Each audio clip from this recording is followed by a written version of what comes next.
High বন্ধুরা, সবাই কেমন আছেন? আশা করছি সকলেই ভালো আছেন। আজকে আমরা চলে গিয়েছিলাম হচ্ছে আমাদের যে নতুন বাইপাস হতে যাচ্ছে সেই বাইপাসে মেলা দেখতে, এবং এখানে একটি অনেক সুন্দর মেলা হয়েছে যেখানে ছোটদের বেলার যা জিনিসপত্র আছে আমরা যা যা দেখছিলাম একটা মেলাতে যায় যা যা খুঁজতাম সব এখানে ছিল। ডঙ্কার থেকে শুরু করে মাটির পুতুল যা আছে, হাতি ঘোড়া সিংহ যা আছে এভরিথিং এখানে ছিল, এবং মাটির ব্যাংক যেটার মধ্যে আমরা টিয়া জমাইতার বাইন হাত আর যা আছে সব আছে। এবং বাচ্চাদের হতাশ হওয়ার কিছু নাই, খেলনার জিনিস আছে যা ভাঙবে না কখনো, এগুলো আপনারা এখান থেকে কিনতে পারতেন। সো আমরা দেখতেছিলাম এখানে অনেক মানুষের মধ্যে কি বলবো, খালি মানুষ আর মানুষের তুলনায় দোকান অনেক কম।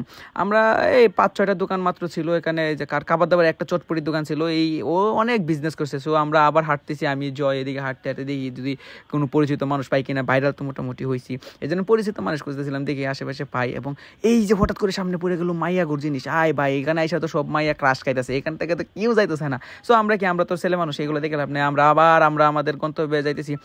দেখতে দেখতে কি সামনে একটু ভিড় বাড়তেছে, হঠাৎ করে কি শুনি সামনে নাকি আমোদ পূর্তি ভাই।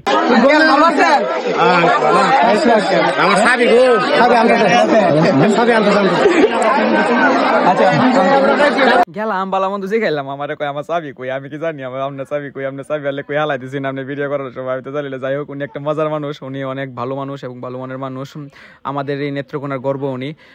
ওনাকে সাথে কথাবার্তা বলে আমরা আবার এই দিকে মেলা দেখে দেখতে আবার চলে যাওয়ার প্ল্যান করতেছিলাম, কারণ সামনে একটা ছোটখাটো ঝগড়া লেগে গেছিলো, এখানে থাকাটা নিরাপদ না। তাই আমরা আবার একটু মেলাটা একটা গুড়ান দিয়ে চলে যাচ্ছিলাম, এই সেই চটপটির দোকান, এই আশপাশটা দেখে আবার আমরা বেরিয়ে যাচ্ছিলাম। আস্তে আস্তে আমরা সবাই চলে আসলাম এবং সামনে থেকে দেখতেছিলাম যে এত সুন্দর মেলাটা আবার চলে যেতে হইতেছে, অনেকেই যাচ্ছে, আবার আমরা চলে আসলাম। দেখতে দেখতে আমাদের মেলা আজকে এখানে শেষ হয়ে গেল এবং টাটা বাই।